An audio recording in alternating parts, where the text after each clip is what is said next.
اعوذ باللہ من الشیطان الرجیم بسم اللہ الرحمن الرحیم الحمد للہ رب العالمین الصلاۃ والسلام علی اشرف الانبیاء والمرسلین سیدنا والنبینا والطبیب نفوسنا وحبیب قلوبنا والشفیع ذنوبنا ومقتدانا ومولانا ابی القاسم محمد صلوات.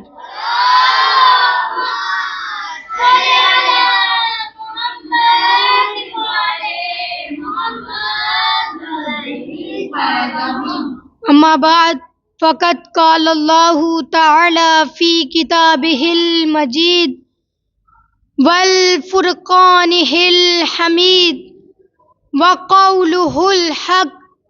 بسم اللہ الرحمن الرحیم من قتل نفسا بغیر نفس او فساد فی الارض فکأنما قتل الناس جميعا ومن احیاها فکأنما احیا الناس جميعا. صلوات. محمد وآل محمد وعجل فرجهم. عزیزان محترم، صاحبان علم و دانش، موالیان علی و بطول و جانثاران اولاد رسول، عزاداران امام حسین، صاحبان ایمان و تقوی اور میرے لیے قابل قدر و قابل احترام ساتھیوں، آج میں جس اہم ترین موضوع پر گفتگو کروں گی وہ انسان کی عظمت ہے، عظمت انسان ہے، انسان کی کرامت ہے. اللہ تعالیٰ قرآن مجید میں سورہ بنی اسرائیل کی آیت نمبر 70 میں ارشاد فرماتا ہے، بسم اللہ الرحمن الرحیم وَلَقَدْ كَرَّمْنَا بَنِي آدَمَ وَحَمَلْنَاهُمْ فِي الْبَرِّ وَالْبَحْرِ وَرَزَقْنَاهُمْ مِنَ الطَّيِّبَاتِ وَفَضَّلْنَاهُمْ عَلَى كَثِيرٍ مِّمَّنْ خَلَقْنَا تَفْضِيلًا. صلوات.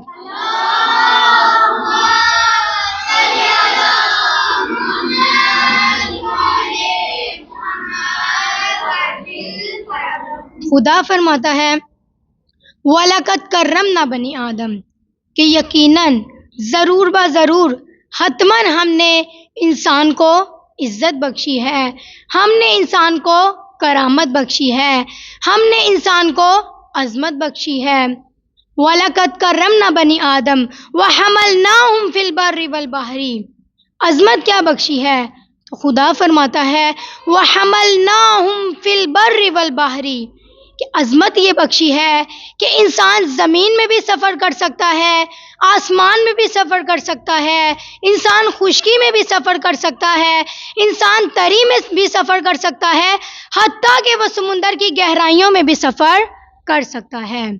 خدا فرماتا ہے وَلَقَدْ كَرَّمْنَا بَنِي آدم وَحَمَلْنَاهُمْ فِي الْبَرِّ وَالْبَحْرِ وَرَزَقْنَاهُمْ مِنَ الطَّيِّبَاتِ، کہ ہم نے انسان کو پاکیزہ رزق عطا کیا ہے، ہم نے انسان کو پاکیزہ غذا عطا کی ہے.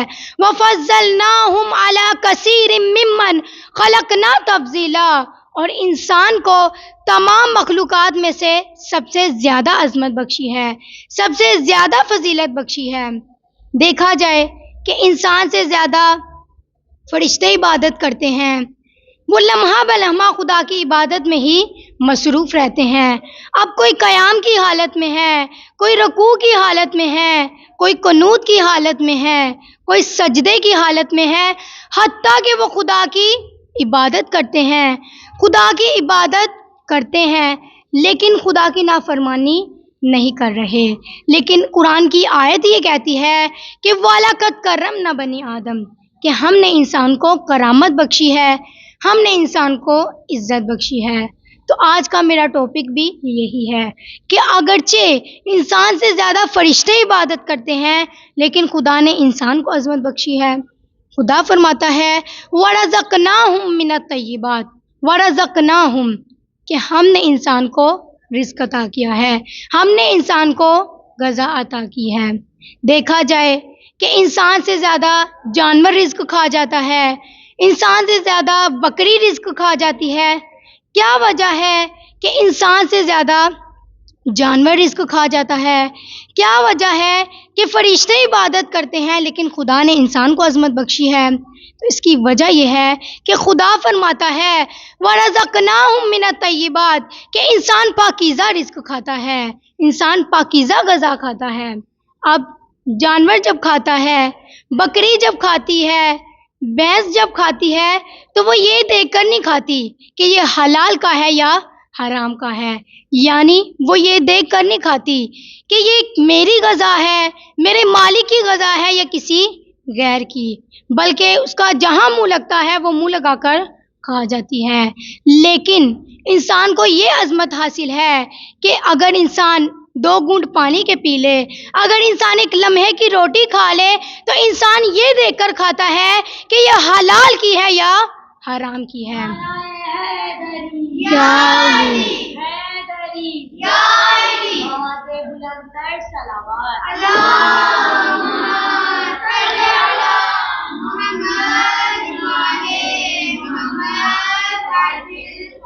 انسان یہ دیکھ کر کھاتا ہے کہ یہ حلال کی ہے یا حرام کی۔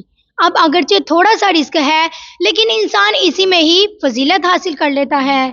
اسی طرح سے اللہ تعالیٰ نے انسانوں کو جانوروں پر فضیلت دی ہے۔ فضیلت کیسے دی ہے؟ تو فضیلت اس بات کی ہے کہ امام زمانہ اجل اللہ تعالی فرجہ الشریف فرماتے ہیں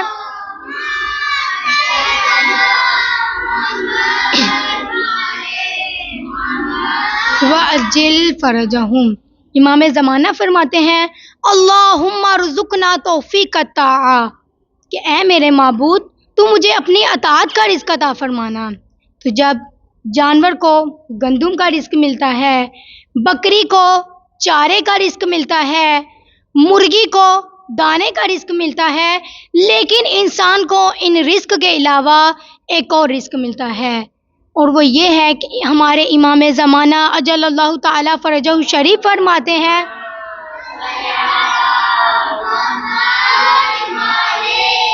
حمد وعجل فرجہم، امام زمانہ فرماتے ہیں کہ اللہم ارزقنا توفیق الطاعہ کہ اے میرے معبود، اے میرے خدا، اے میرے پروردگار، اے میرے مالک تو مجھے اپنی اطاعت کا رزق عطا فرمانا۔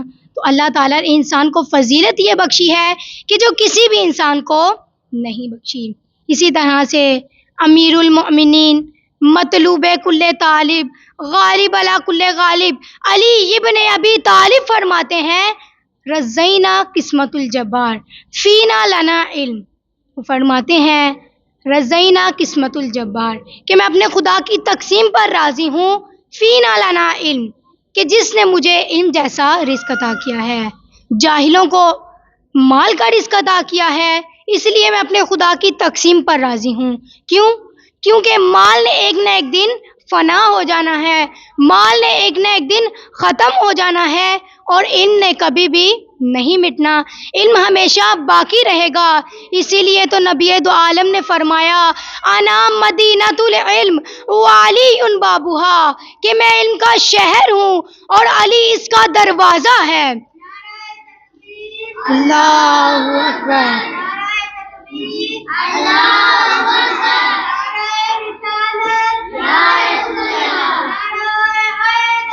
یا علی یا علی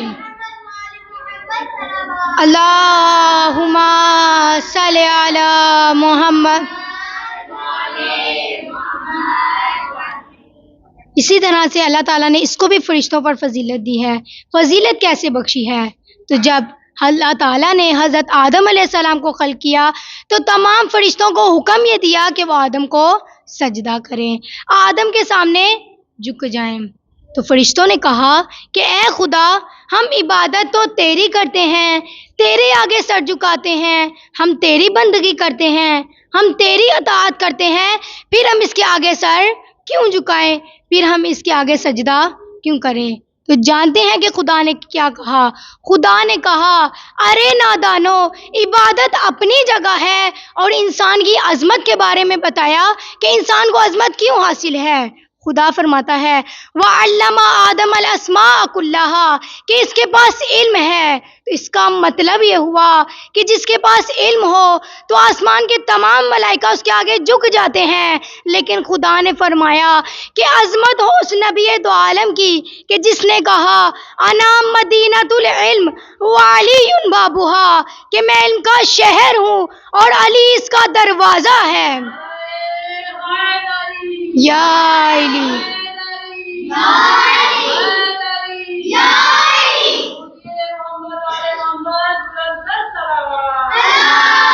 اللہم صلی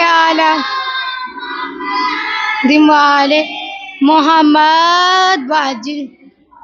تو مومنین کرام، یہاں پر ایک راز کھلتا ہے، وہ یہ ہے کہ اللہ تعالیٰ نے انسان کو عظمت اس لیے حاصل کی ہے علم کی وجہ سے۔ اس سے نتیجہ یہ نکلتا ہے خدا نے انسان کو عظمت بخشی ہے۔ دیکھا جائے کہ جانور کا گلا کاٹا جا سکتا ہے، مرغی کا گلا کاٹا جا سکتا ہے، بھینس کا گلا کاٹا جا سکتا ہے، لیکن خدا کو یہ گوارا نہیں ہے کہ کوئی انسان کے آگے حرف اٹھائے، یعنی اس کے خلاف زبان بھی نہیں استعمال کر سکتے۔ اگر سچی استعمال کریں گے تو وہ غیبت بن جاتی ہے، اور اگر جھوٹی استعمال کریں گے تو یہ تہمت بن جائے گی۔ اور اگر کوئی مومن پر وار کرتا ہے، مومن کو قتل کرتا ہے، تو یہ بہت ہی بڑا گناہ ہے۔ تو اس سے ہمیں پتہ یہ چلتا ہے کہ اللہ تعالیٰ نے انسان کو تمام مخلوقات میں سے سب سے زیادہ افضل قرار دیا ہے علم کی وجہ سے۔ اسی طرح سے جس طرح سے انسان کی جان محترم ہے، اسی طرح سے انسان کا مال بھی محترم ہے، کیونکہ اللہ تعالیٰ قرآن مجید میں سورہ نساء کی آیت نمبر 29 میں ارشاد فرماتا ہے، خدا فرماتا ہے بسم اللہ الرحمن الرحیم یا ایھا الذین آمنوا لا تأکلوا اموالکم بینکم بالباطل۔ یہ خدا فرماتا ہے کہ اے ایمان والو، ایک دوسرے کا مال ناجائز طریقے سے نہ کھاؤ، ایک دوسرے کا مال غلط طریقے سے استعمال نہ کرو۔ یعنی اس آیت میں خدا فرماتا ہے کہ ایک دوسرے کا مال تم پر جائز نہیں ہے، جس طرح سے رسول خدا صلی اللہ علیہ وآلہ وسلم نے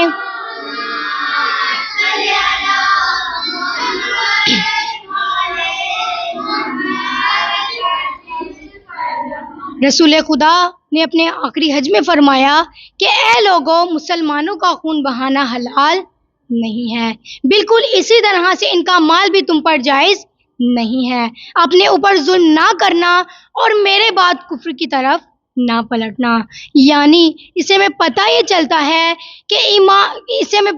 کہ رسول خدا فرماتے ہیں کہ نہ صرف مومن کی جان کی حفاظت کی ضرورت ہے، یعنی نہ صرف مومن کی جان کی حفاظت ضروری ہے بلکہ مومن کا مال بھی محترم ہے۔ اسی طرح سے امام محمد باقر علیہ السلام نے فرمایا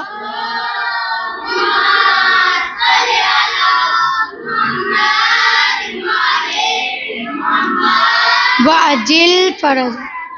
امام محمد باقر علیہ السلام فرماتے ہیں کہ جو شخص کسی مومن کو نقصان پہنچانے میں مدد کرے گا، اب اگرچہ اس نے ایک لفظ بھی کہا ہے، تو وہ قیامت کے دن یوں آئے گا کہ اس کے ماتھے پر لکھا ہوگا کہ یہ وہ شخص ہے کہ جو خدا کی رحمت سے محروم ہے۔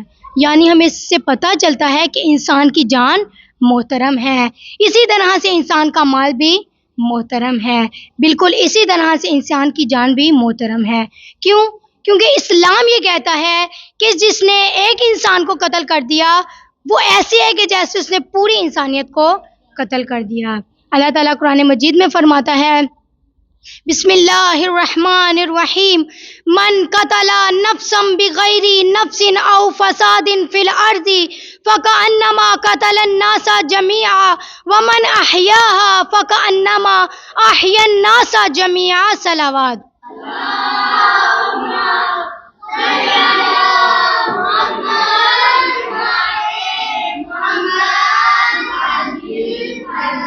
خدا فرماتا ہے من قتل نفسا بغیر نفس او فساد فی الارض کہ جو کوئی ایک شخص کو قتل کرے گا بغیر کسی وجہ کے یا زمین میں فساد برپا کرے گا فَكَأَنَّمَا قَتَلَ النَّاسَ جَمِيعًا، تو وہ شخص ایسے ہے کہ جیسے اس نے پوری انسانیت کو قتل کر دیا ہے۔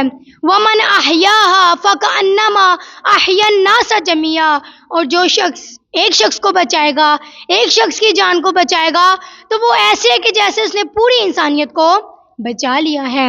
تو اس سے ہمیں پتہ یہ چلتا ہے کہ اگر کوئی انسان کو بغیر کسی وجہ کے قتل کرتا ہے تو وہ ایسے ہے کہ جیسے اس نے پوری انسانیت کو قتل کر دیا ہے، اور اگر کسی نے ایک انسان کو بچا لیا تو وہ ایسے ہے کہ جیسے اس نے پوری انسانیت کو بچا لیا۔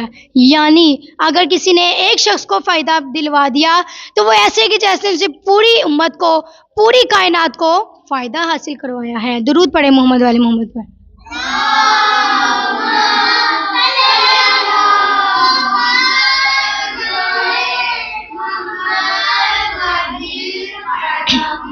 یہاں پر زندگی اور موت دو طرح سے ہے، ایک جسمانی اور دوسری روحانی۔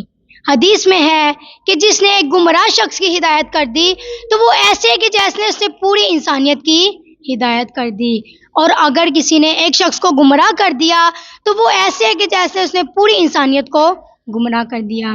اس کی مثال ایسے ہے کہ اگر ہم کسی بچے کو دین کی طرف رغبت دلوائیں، اب ہم ہدایت کر رہے ہیں، تو اب ہم ایسے ہیں کہ جیسے ہم نے پوری انسانیت کو گمراہ ہونے سے بچا لیا ہے۔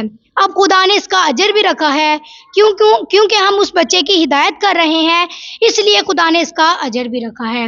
اسی طرح سے اگر کسی نے ایک بچے کو گمراہ کر دیا، مثلا وہ کہے کہ یہ دین پڑھنا آسان نہیں ہے، دین میں مشکلات اٹھانی پڑتی ہیں، حجاب کرنا پڑتا ہے، دنیا میں بہت ہی موجیں ہیں، تو اب اس بچے کو گمراہ کر رہے ہیں، اب خدا نے سزا بھی مقرر رکھی ہے، کیونکہ وہ شخص گمراہ کر رہا ہے، اس لیے خدا نے سزا بھی رکھی ہے۔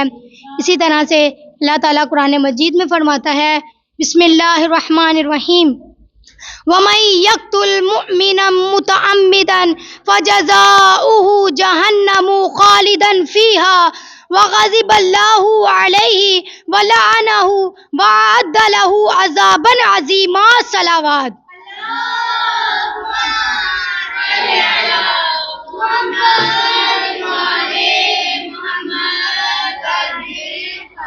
خدا فرماتا ہے وَمَن يَقْتُلْ مُؤْمِنًا مُتَعَمِّدًا، کہ جو کوئی کسی مومن کو کسی وجہ کے بغیر جان بوجھ کر قتل کرے گا فَجَزَاؤُهُ جَهَنَّمُ خَالِدًا فِيهَا، تو خدا نے اس شخص کے لیے جہنم رکھی ہے اور وہ جہنم میں ہمیشہ رہے گا۔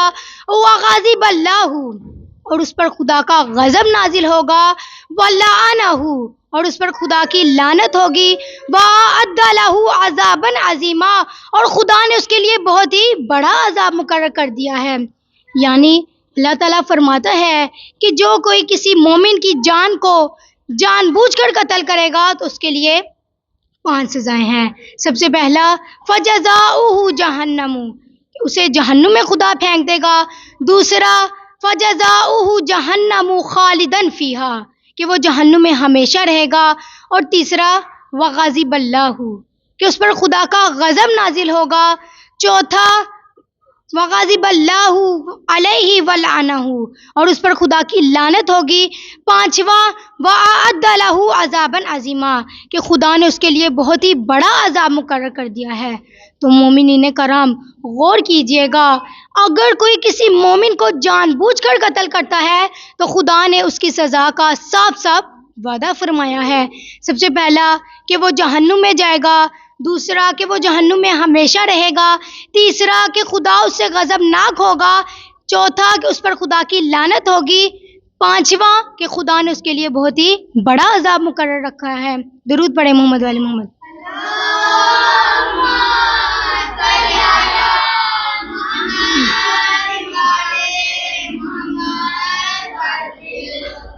اسی طرح سے امام رضا علیہ السلام فرماتے ہیں کہ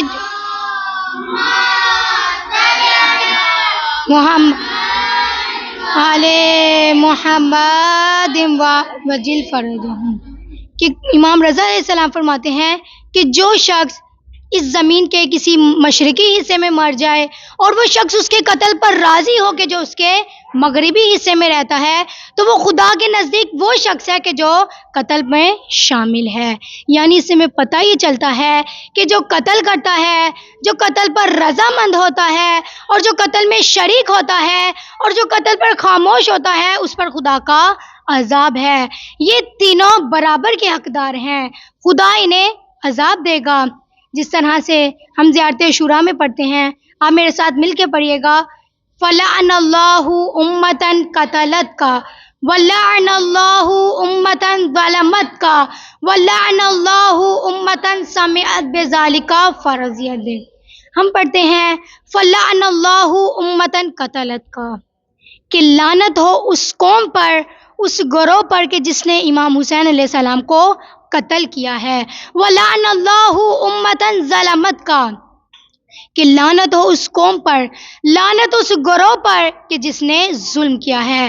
وَلَعَنَ اللَّهُ أُمَّةً سَمِعَتْ بِذَلِكَ فَرَضِيَتْ بِهِ، کہ لعنت ہو اس قوم پر کہ جس نے آپ کے بارے میں سنا لیکن خاموش رہے۔ یعنی ہمیں اس سے پتہ ہی چلتا ہے، زیارت عاشوراء میں ہم پڑھتے ہیں کہ جو قتل کرتا ہے، جو قتل میں شریک ہوتا ہے اور جو قتل میں خاموش ہوتا ہے، ان تینوں پر خدا کا عذاب ہے، ان تینوں پر لعنت ہے۔ مومنین کرام، اگر کوئی قتل کرتا ہے اور اگر کوئی قاتل کی مدد کرتا ہے اور جو قتل میں خاموش ہوتا ہے، یہ تینوں گناہ گار ہیں۔ لیکن یہ بات سمجھ میں نہیں آئی کہ جو خاموش ہے وہ بھی گناہ گار ہے۔ اب وہ تو خاموشی سے بیٹھا ہوا ہے، اس کی کیا غلطی ہے؟ تو یہاں پر میں آپ کو بتاتی چلوں کہ خاموش رہنے سے ظالم کی مدد ہوتی ہے، خاموش رہنے سے قاتل کی مدد ہوتی ہے، یعنی خاموش رہنے سے قاتل کی مدد ہوتی ہے۔ درود پڑھیں محمد والے محمد پر۔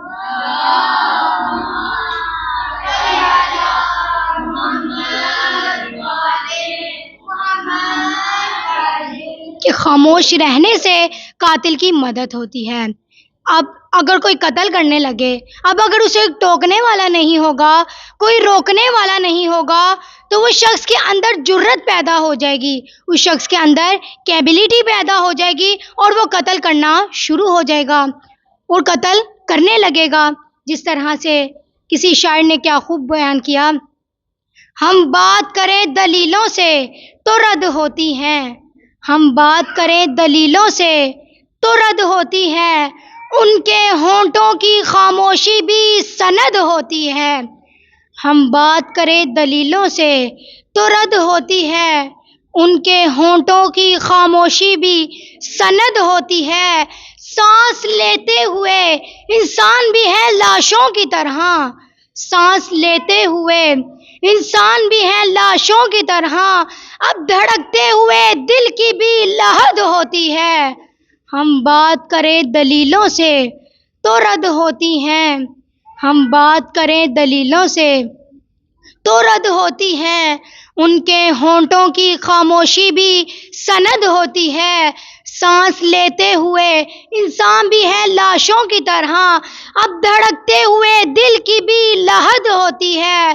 شوبدہ گر بھی پہنتے ہیں خطیبوں کا لباس، شوبدہ گر بھی پہنتے ہیں خطیبوں کا لباس، بولتا جہل ہے بدنام خرد ہوتی ہے۔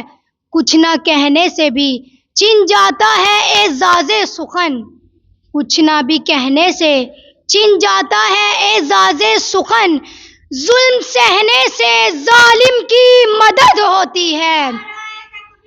اللہ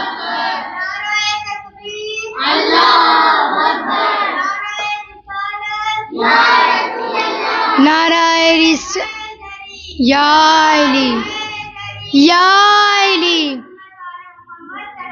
اللہم صلی علی محمد وعلی محمد وعجل فرجہم۔ اس سے ہمیں پتہ یہ چلتا ہے کہ جو قتل کرتا ہے وہ بھی گناہ گار ہے، جو قاتل کی مدد کرتا ہے وہ بھی گناہ گار ہے، اور جو قتل پر خاموش رہتا ہے وہ بھی گناہ گار ہے۔ کیونکہ ان تینوں کا برابر کا کردار ہے، اس لیے یہ تینوں عذاب الہی کے مستحق ہوں گے۔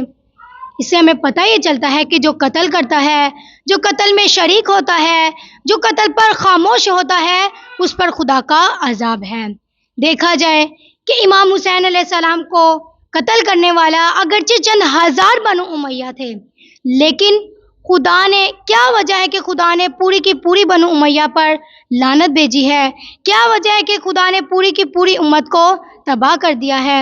اس کی وجہ یہ ہے کہ اللہ تعالیٰ سورہ شمس میں فرماتا ہے، آپ میرے ساتھ مل کر پڑھیے گا، بسم اللہ الرحمن الرحیم، والشمس وضحاها والقمر اذا تلاها والنہار اذا جلاها واللیل اذا یغشاها والسماء وما بناها والارض وما طحاها ونفس وما سواها فألهمها فجورها وتقواها قد أفلح من زكاها وقد خاب من دساها كذبت ثمود بطغواها إذ انبعث أشقاها فقال لهم رسول الله ناقة الله وسقياها فكذبوه فعقروها فدمدم عليهم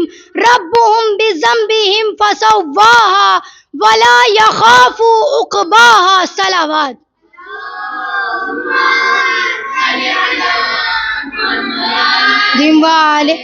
محمد خدا فرماتا ہے کذبت ثمود بطغواہا، کہ قوم سمود نے خدا کی بہت ہی نافرمانیاں کی ہیں۔ اذ انبعث، اب ایک شخص اٹھا، اذ انبعث اشقاہا، اس میں سے ایک شخص اٹھا، ایک شقی اٹھا، فقال لهم رسول اللہ ناقۃ اللہ وسقیاها، تو اللہ کے رسول نے اس شخص سے کہا کہ تم اس اونٹنی کی حفاظت کرنا، اسے پانی پلانا۔ تو اس شخص نے کیا کیا؟ فَكَذَّبُوهُ، تو اس نے خدا کے رسول کو جھٹلا دیا، فَعَقَرُوهَا، اور اس اونٹنی کو مار دیا۔ اب خدا نے کیا کیا؟ خدا فرماتا ہے فَدَمْدَمَ عَلَيْهِمْ رَبُّهُمْ بِذَنبِهِمْ فَسَوَّاهَا، تو خدا نے پوری کی پوری امت کو تباہ کر دیا، پوری کی پوری امت کو ملیا میٹ کر دیا۔ اس کی کیا وجہ ہے؟ اس کی وجہ یہ ہے کہ جب اس کے بارے میں مولائے کائنات، امیر المؤمنین، مطلوب کل طالب، غالب علی کل غالب سے پوچھا گیا، ہما صلی علی محمد وعجل فرجہم، مولا علی علیہ السلام سے پوچھا گیا کہ اے مولا علی علیہ السلام، ناقۃ اللہ یعنی خدا کے اونٹنی کو مارنے والا ایک شخص تھا، لیکن کیا وجہ ہے کہ خدا نے پوری کی پوری قوم کو تباہ کر دیا؟ تو مولا علی علیہ السلام نے فرمایا کہ ہاں، اگرچہ ناقۃ اللہ خدا کی اونٹنی کو مارنے والا ایک شخص تھا، اس لیے خدا نے پوری کی پوری امت کو اس لیے تباہ و برباد کیا ہے کیونکہ بر راضی، کہ یہ اس قتل پر راضی تھے۔ اسی طرح سے دیکھا جائے کہ امام حسین علیہ السلام کو اگرچہ چند ہزار بنو امیہ نے قتل کیا تھا، لیکن خدا نے پوری کی پوری امت پر اس لیے لعنت بھیجی ہے کیونکہ بر راضی یہ بھی قتل میں شامل تھے، قتل میں خاموش تھے۔ تو مومنین کرام، اس سے نتیجہ یہ نکلتا ہے کہ جہاں کہیں بھی ظلم ہو رہا ہے، ہمیں پتہ چلتا ہے کہ خاموشی کتنا بڑا گناہ ہے، کہ اگر کہیں پر ظلم و ستم ہو رہا ہے تو ہمیں چاہیے کہ ہم ظالم کے خلاف آواز اٹھائیں، کیونکہ اگر ہم ایسا نہیں کریں گے تو ہم بھی اس قتل میں شریک ہو جائیں گے۔ دیکھا جائے کہ آج کل فلسطین میں ظلم و ستم ہو رہا ہے، 1 سال ہو گیا ہے، ابھی تک بھی ظلم و ستم ہو رہا ہے۔ اس کی کیا وجہ ہے؟ اس کی وجہ یہ ہے کہ آج پوری امت مسلمہ خاموش ہو کر گھروں پر بیٹھی ہوئی ہے۔ اگر یہ نہیں بولیں گے تو ظلم بڑھتا جائے گا، اگر یہ ظالم کے خلاف آواز نہیں اٹھائیں گے تو ظلم بڑھتا جائے گا۔ تو ایسے موقع پر ہماری کیا ذمہ داری بنتی ہے؟ تو ایسے موقع پر ہماری ذمہ داری یہ بنتی ہے کہ ہم فلسطین کی حمایت کریں، ہم فلسطین کا ساتھ دیں۔ اگر ہم ایسا نہیں کریں گے تو ہم گناہ گار کہلائیں گے۔ اسی طرح سے جیسے جنگ جمل میں مولا علی علیہ السلام نے جب کامیابی حاصل کی تو ان کے لشکر میں سے ایک شخص اٹھا اور کہنے لگا کہ اے مولا علی علیہ السلام، میرا بھائی اگر ہوتا اس میدان میں تو وہ بہت ہی خوش ہوتا، کیونکہ ہم نے کامیابی حاصل کر لی ہے، لیکن وہ کسی مجبوری کے تحت نہیں آ سکا۔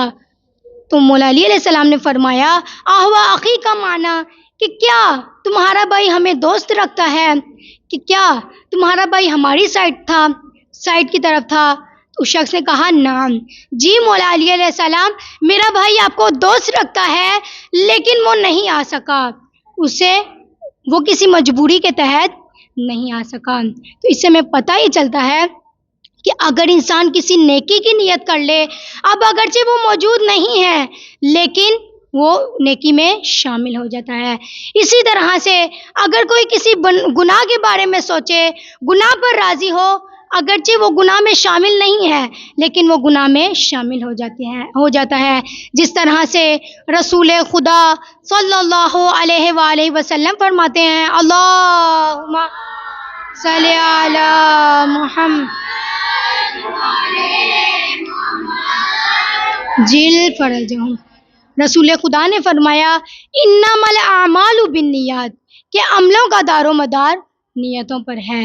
یعنی ہمیں چاہیے، اس پوری گفتگو سے نتیجہ یہ نکلتا ہے کہ ہمیں چاہیے کہ جہاں کہیں بھی اچھائی ہو رہی ہے تو ہمیں وہاں پر اس اچھائی پر راضی ہونا چاہیے، اور اگر کہیں پر گناہ ہو رہا ہے، کہیں پر ظلم و ستم ہو رہا ہے تو ہمیں ظالم کے خلاف بولنا چاہیے، ظالم کے خلاف آواز اٹھانی چاہیے، کیونکہ اگر ہم ایسا نہیں کریں گے تو ہم بھی قتل میں شریک ہو جائیں گے، ہم بھی ظلم و ستم میں شریک ہو جائیں گے۔ درود پڑھیں محمد والے محمد پر۔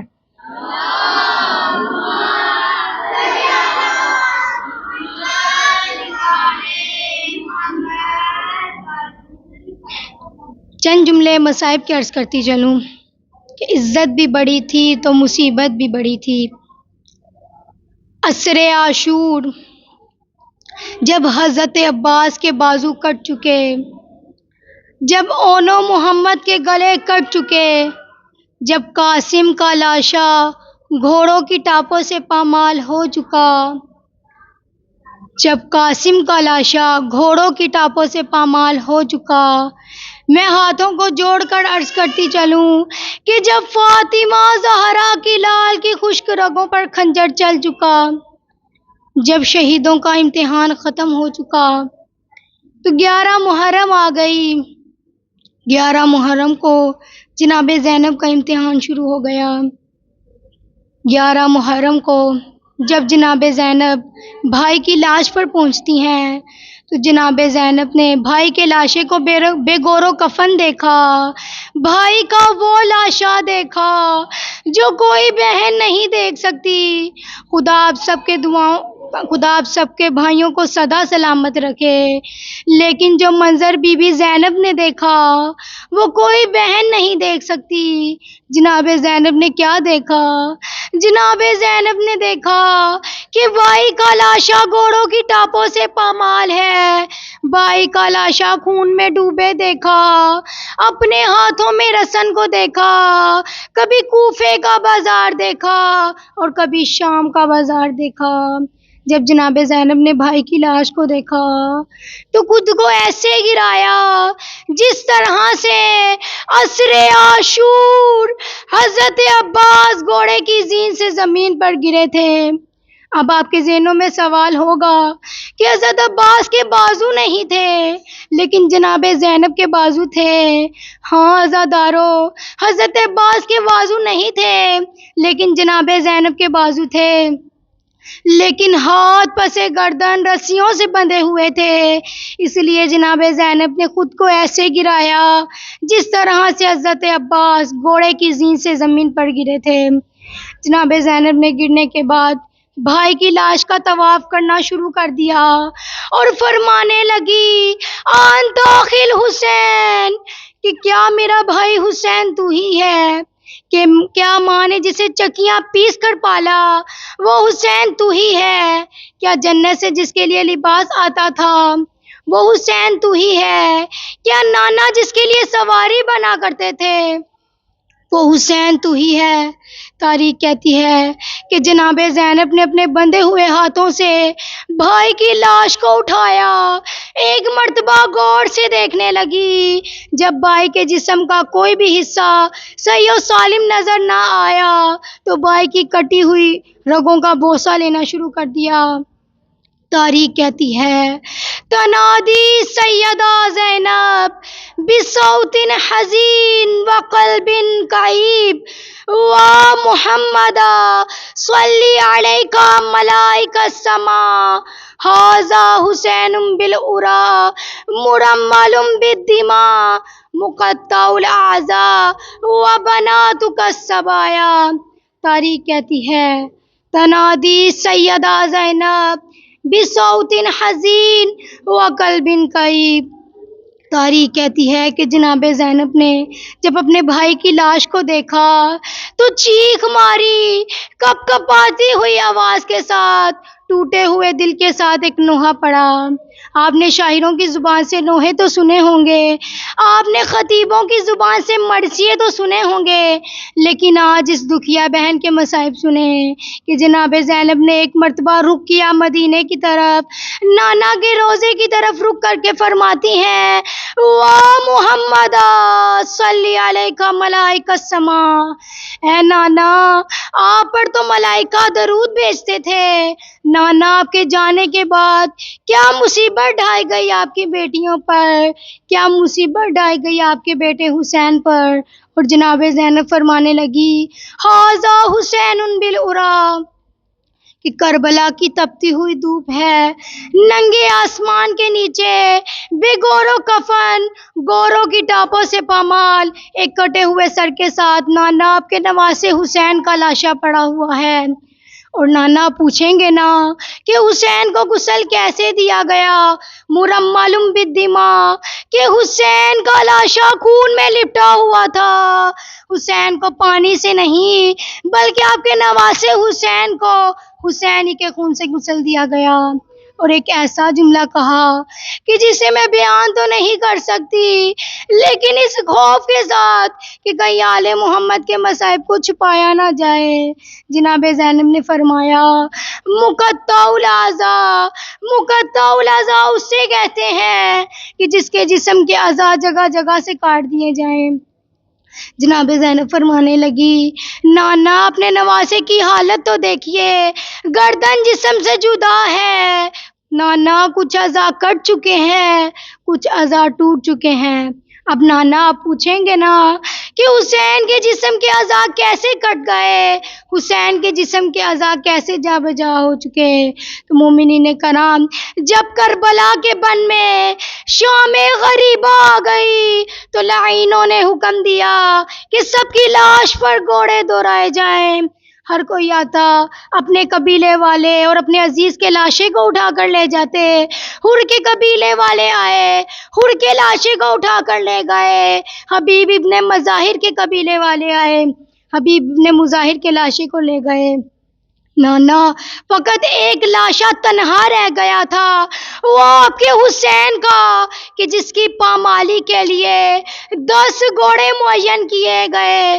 میں ہاتھوں کو جوڑ کر عرض کرتی چلوں کہ 5 گھوڑے مشرق کی جانب کھڑے کیے گئے، 5 گھوڑے مغرب کی جانب کھڑے کیے گئے، مشرق کے گھوڑے مغرب کی طرف دوڑائے گئے اور مغرب کے گھوڑے مشرق کی طرف دوڑائے گئے، اور درمیان میں آپ کے نواسے حسین کا لاشا تھا۔